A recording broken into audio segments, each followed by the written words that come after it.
Welcome students, you are watching your own channel AS classes. आप देख रहे हैं आपका अपना चैनल एएस क्लासेस और मैं अशोक शर्मा फिर हाजिर हूं लेकर एक और नया एजुकेशनल वीडियो आप सबके लिए। ये जो हमारा एजुकेशनल वीडियो है ये क्लास 10 सोशल साइंस के स्टूडेंट्स के लिए, जिसका कि हम chapter 2 sectors of Indian economy discuss कर रहे हैं। हम लोग इसके प्रीवियस टॉपिक्स की जो वीडियोस हैं वो अपने चैनल एएस क्लासेस पर अपलोड कर चुके हैं। आज जो हमारा टॉपिक है जिसको हम इस वीडियो में डिस्कस करेंगे वो है primary, secondary and tertiary sector in India, और हम उसी के बारे में डिस्कस करेंगे।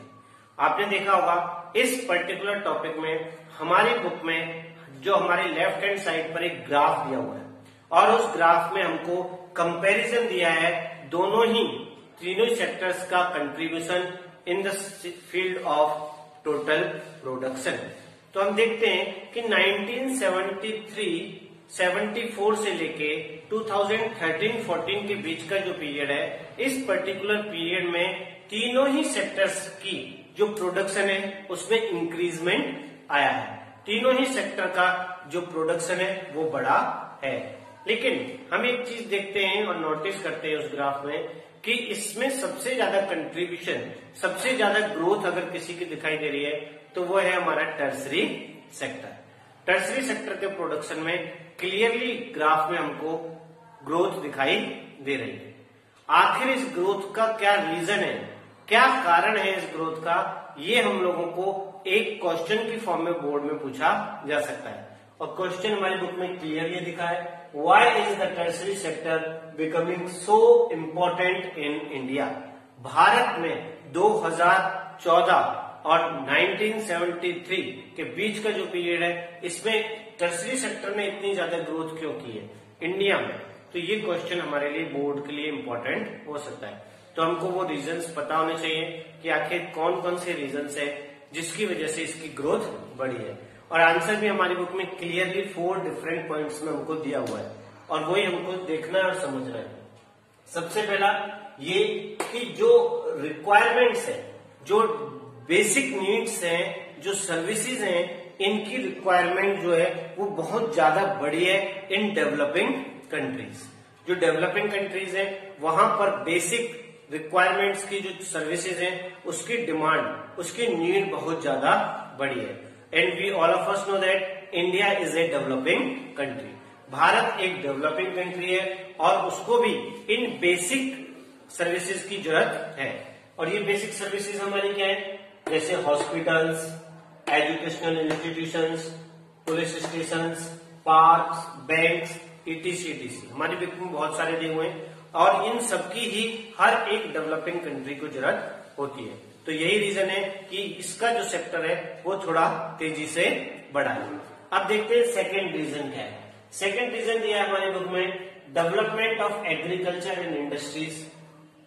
हमने ये भी देखा कि प्रीवियस टाइम के मुकाबले जो प्राइमरी सेक्टर है और टर्सरी सेक्टर है इसमें भी चेंजेस आए, इसमें भी इम्प्रूवमेंट आया है और उस इम्प्रूवमेंट की बेसिस के ऊपर जो टोटल प्रोडक्शन है इन दोनों सेक्टर्स का टोटल प्रोडक्शन भी बढ़ा है। और इन दोनों को सपोर्ट करने के लिए हमने प्रीवियस वीडियोस में देख ही लिया, इन दोनों ही सेक्टर को के प्रोडक्शन को सपोर्ट करने के लिए टर्सरी सेक्टर ने एक इम्पोर्टेंट रोल प्ले किया है। क्योंकि एग्रीकल्चर फील्ड से लेके इंडस्ट्रीज तक प्रोडक्ट पहुंचाना है तो हमको ट्रांसपोर्टेशन फैसिलिटी की जरूरत पड़ेगी और different kind of transportation facilities जो है वो डेवलप्ड हुई है, वो बिल्ड हुई है और यही है कि सर्विस सेक्टर के पार्ट माने जाते हैं। हम देखते हैं कि जो इंडस्ट्रीज है वो भी डिफरेंट काइंड के गुड्स मैन्युफैक्चरिंग करती हैं और ये गुड्स मार्केट तक पहुंचाना और मार्केट से कस्टमर्स तक पहुंचाना, इन सब के लिए भी हम देखते हैं कि ट्रांसपोर्टेशन की फैसिलिटी चाहिए। इंडस्ट्री को प्रोडक्शन करना है तो उसको फाइनेंस की भी जरूरत है जो कि बैंकिंग सिस्टम से मिलता है और banking is a part of tertiary sector. तो ऐसी बहुत सी चीजें हैं जो कि जरूरत थी, जो डेवलप हुई है on the basis of primary and secondary sector. इसके बाद हम देखते हैं थर्ड, इनकम लेवल लाइफ। ये सबसे इंपॉर्टेंट पार्ट है भाई। जैसे जैसे इनकम बढ़ेगी वैसे वैसे लोगों के खर्चे भी बढ़ेंगे और हमने देखा है कि जो प्रीवियस टाइम के लोगों की इनकम थी वो ज्यादा इनकम नहीं थी, और आज के टाइम हम देखते हैं तो लोगों की इनकम ज्यादा है। तो उसी इनकम के अकॉर्डिंग लोगों की जो डिमांड्स है related to different kind of services वो भी बड़ी है। क्या पहले हम लोगों में से कोई पिज्जा हट जाता था? नहीं, लेकिन आज हम लोगों को पिज्जा खाना है और हम लोग पिज्जा हट जाते हैं। तो यानी कि services, different kind of food chain की जो सर्विसेज है वो बिल्ड हुई है। हम लोगों में से पहले क्या कोई घूमने फिरने जाता था कहीं? नहीं, लेकिन आज अच्छे अच्छे ट्रांसपोर्टेशन, अच्छे अच्छे टूरिस्ट प्लेसेस की वजह से हम लोग देखते हैं कि हमारी इनकम भी बढ़ रही है, तो हम लोग वहां घूमने भी जाते हैं। तो income play an important role in the development of tertiary sector also. हम देखते हैं कि इनकम के बढ़ने की वजह से भी टर्सरी सेक्टर की जो ग्रोथ है वो हुई है। ठीक है, अब देखते हैं लास्ट वन जो हमारे बुक में लिया है, improvement in information and communication technology. जो कम्युनिकेशन सिस्टम है, जो टेक्नोलॉजिकल सिस्टम है, उसमें भी चेंजेस आए हैं और इन्होंने सभी सिस्टम्स को, सभी को एक दूसरे से इतना इजीली इंटरलिंक कर दिया है कि प्रोडक्शन जो है वो तेजी से बढ़ रहा है। और हम देख रहे हैं आज कम्युनिकेशन के बेसिस पर सभी, चाहे प्राइमरी सेक्टर हो चाहे सेकेंडरी सेक्टर हो, इन सबको डिफरेंट काइंड की सर्विसेज अगर कोई प्रोवाइड कर रहा है तो वो कम्युनिकेशन बेसिस पर किया जा रहा है। हम देख रहे हैं जगह जगह पर जो शॉपिंग मॉल्स हैं वो खोले गए, जगह जगह पर हम देख रहे हैं कि ऑनलाइन सेल्स जो हो रही है, शॉपिंग्स हो रही हैं, वो खोले जा रहे हैं। हम देख रहे हैं जगह जगह पर कॉल सेंटर्स जो है वो डिफरेंट काइंड के प्रोडक्ट्स को एक जगह से दूसरी जगह सेल आउट करने में हेल्प करते हैं। And all this is possible only because of communication technology. Clear? ये 4 रीजन थे जिन्होंने हमारे इंडिया में टर्सरी सेक्टर में बूम लाया, टर्सरी सेक्टर में तेजी से इंक्रीजमेंट लाया। क्लियर? इसके बाद हम नेक्स्ट, बूम आने के बावजूद हम देखते हैं कि सर्विस सेक्टर के सभी पार्ट्स में सिमिलर ग्रोथ नहीं है, सबकी ग्रोथ अलग अलग है। हम ये भी देखते हैं कि सर्विस सेक्टर में जो डिफरेंट काइंड के पीपल्स एंगेज हैं वो डिफरेंट स्किल्स को बिलोंग करते हैं। उसी के बेसिस पर हमारा जो अगला टॉपिक है वो हमारी बुक में दिया हुआ है, वो है contribution of 3 sectors in GDP and contribution in employment bye 3 sectors. यानी जीडीपी में तीनों सेक्टर्स के कंट्रीब्यूशन के बारे में हम डिस्कस करेंगे और एम्प्लॉयमेंट में इन तीनों सेक्टर्स का क्या कंट्रीब्यूशन है वो हम देखेंगे। हमारी बुक में लेफ्ट हैंड साइड पर 2 ग्राफ्स दिए हुए हैं और दोनों ग्राफ्स में, एक ग्राफ में जीडीपी में का कंट्रीब्यूशन दिया है, जीडीपी में इन तीनों सेक्टर्स का कंट्रीब्यूशन दिया है और एम्प्लॉयमेंट में इन तीनों सेक्टर्स का कंट्रीब्यूशन दिया है। अब देखते हैं इसके बेसिस पर, इन ग्राफ के बेसिस पर एनालिसिस करके देखते हैं आखिर किसकी ग्रोथ है, कैसी ग्रोथ है और क्या कंट्रीब्यूशन है। तो सबसे पहले तो एक चीज तो क्लियर है कि इन तीनों ही सेक्टर्स का जीडीपी में जो शेयर है वो पहले के मुकाबले चेंज हुआ है, पहले के मुकाबले थोड़ा बड़ा है। क्लियर?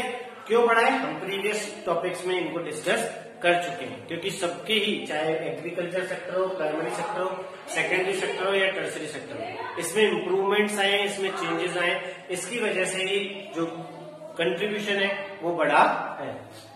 फिर देखते हैं कि जब एम्प्लॉयमेंट का डिस्कशन हो रहा है तो इन तीनों ही सेक्टर का जो कंट्रीब्यूशन है वो सिमिलर नहीं है, किसी का ज्यादा और किसी का कम देखने को मिलता है। आखिर कैसा है वो देखते हैं। इसके बावजूद हम देखते हैं स्टिल, हमने पहले पढ़ा था कि प्राइमरी सेक्टर जो है उसमें ज्यादातर जो पॉपुलेशन है वो इंगेज्ड है और अब भी इसके बावजूद हम देख रहे हैं कि तीनों में इंप्रूवमेंट आ रहा है, लेकिन फिर भी अगर एम्प्लॉयमेंट की बात की जाए तो सबसे ज्यादा अगर कोई जॉब्स क्रिएट कर रहे हैं तो वो अब भी प्राइमरी सेक्टर ही है।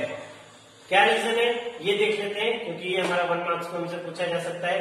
तो रीजन क्लियर है कि जो सेकेंडरी सेक्टर और टर्सरी सेक्टर है वो इनफ जॉब्स जो है वो क्रिएट नहीं कर पा रहे, यानी जितनी रिक्वायरमेंट है उस रिक्वायरमेंट के बेसिस पे वो आज भी उतनी जॉब्स क्रिएट नहीं कर पा रहे जितनी एग्रीकल्चर जॉब्स क्रिएट कर रहा है या उनको इंगेज कर रहा है।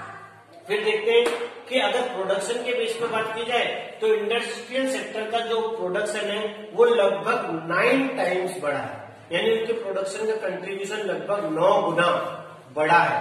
और वहीं एम्प्लॉयमेंट में बात करें तो केवल 3 टाइम्स उनका कंट्रीब्यूशन बढ़ा है इन एम्प्लॉयमेंट। और वहीं टर्सरी सेक्टर की बात करें तो टर्सरी सेक्टर का जो प्रोडक्शन है वो 14 टाइम्स बढ़ा है इन जीडीपी। और जब हम लोग एम्प्लॉयमेंट की बात करें तो केवल 5 टाइम्स उनका कंट्रीब्यूशन दिखता है इन एम्प्लॉयमेंट। ठीक है। और वहीं हम जब प्राइमरी सेक्टर की बात करें तो लगभग 1/3 कंट्रीब्यूशन जो है वो जीडीपी में एग्रीकल्चर यानी प्राइमरी सेक्टर का देखने को मिलता है।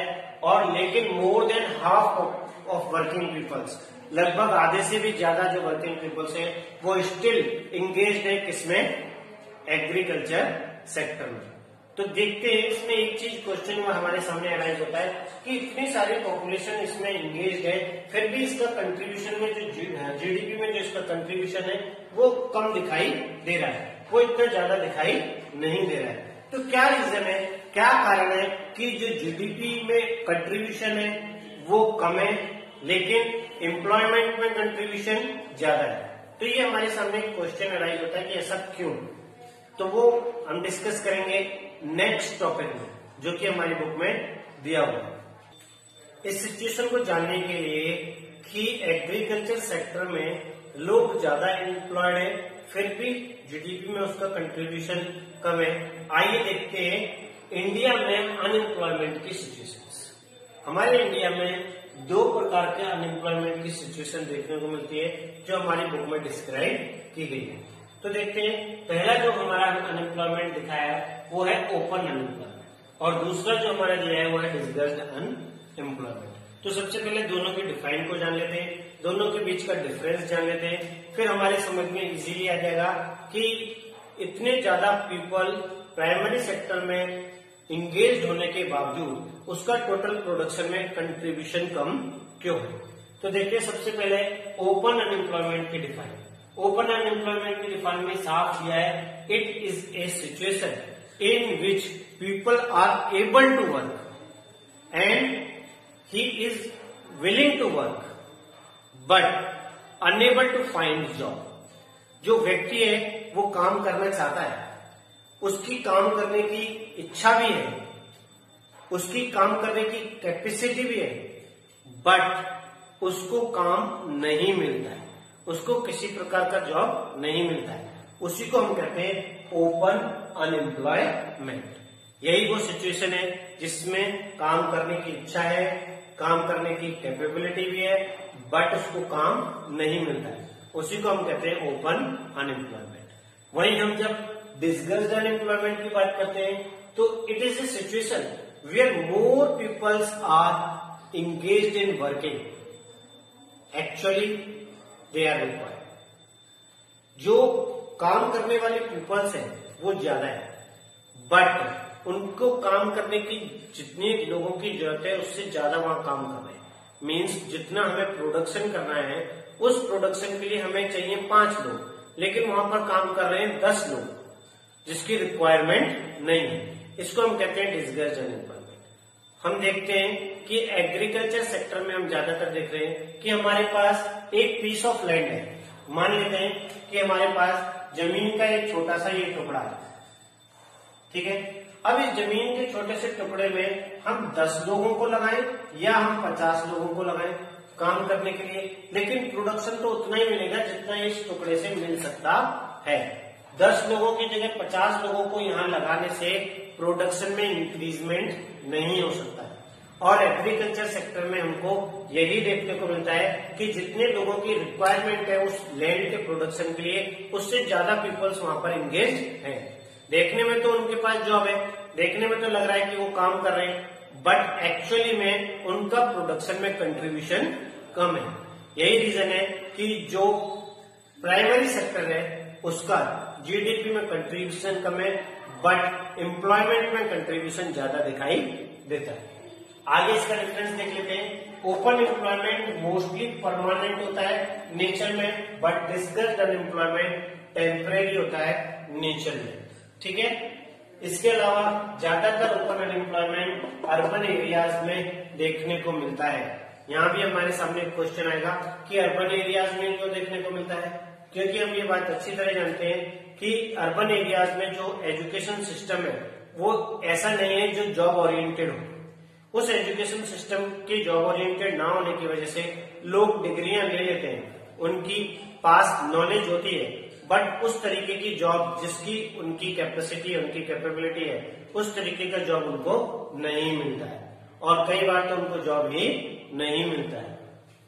और रूरल एरिया में इसलिए क्योंकि ज्यादातर लोग एग्रीकल्चर सेक्टर को बिलोंग करते हैं रूरल एरिया में, इसलिए डिस्गस्ड अनएम्प्लॉयमेंट रूरल एरिया में देखने को मिलता है।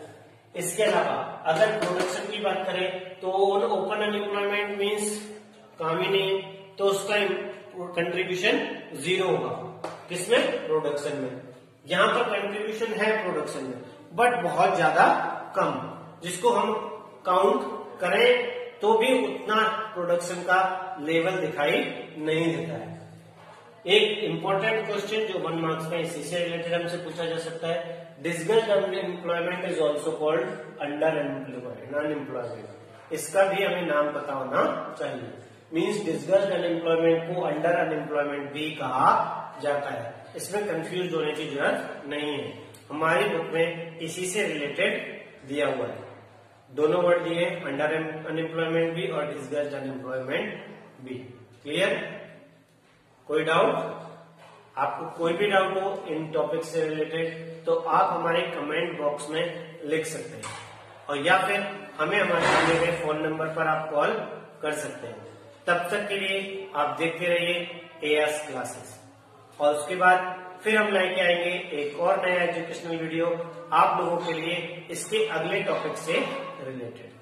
तब तक के लिए आप आपका एआस क्लासेस देखते रहिए। Thank you.